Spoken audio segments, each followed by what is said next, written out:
ఒక 17 or 16 ఉన్నప్పుడు మీరు ఒక అర్జున్ రెడ్డి మూవీ చూసుంటారు, అవునా కదా?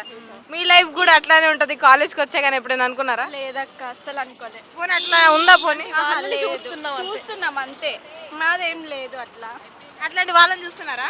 చూస్తున్నాం. అంటే మీ లైఫ్ లో అట్లా అంత లవ్ రాలేదంటారా? రాలేదక్క, రాదు కూడా.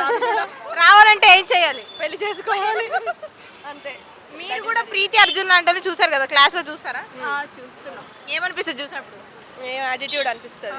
యాటిట్యూడ్ అనిపిస్తుంది. నిజంగా లవ్ వాళ్ళు పెళ్లి చేసుకుంటారు, అంత లవ్ చేసి హడావుడి చేస్తారు కదా? లేదక్క, ఓన్లీ హడావుడి వరకేనా? అంతే అనుకుంటా. ఎప్పుడైనా లవ్ అనుకుంటాం. Time pass. ఎప్పుడైనా మీరు మీ ఫ్రెండ్ని తిట్టుకున్నారా మనసులో? చాలా ఇప్పటికీ తిట్టుకుంటున్నా. అది రోజు నన్ను తిడుతుంది, మనసులో ఏంటి బయటికి తిట్టేస్తుంది. ఎగ్జామ్స్ అప్పుడు యాక్టింగ్ చేస్తారు ఇద్దరు, నేనేం చదవలేదని. అసలు ఏం చదవం అక్క, యాక్టింగ్ ఎందుకు? ఇద్దరు ఒక హాస్టలేనా? ఒకే ఫుడ్, ఒకే బెడ్, ఒకే హాస్టల్. వేరే కాదు, పొద్దు నుంచి సాయంత్రం వరకు ఒకరి మొహం ఒకరు చూసుకుంటారు కదా, ఏమనిపించదు అబ్బా రోజు దీని మొహం చూస్తున్నా ఒకటి తిరిగినా బాగుండని? అనిపిస్తుంది, అందుకే వేరే ఫ్రెండ్స్ని కూడా మెయింటైన్ చేస్తాను. Okay, thank you so much. కలిసి తిరుగుతాం ఎక్కువ అంతే. సరే,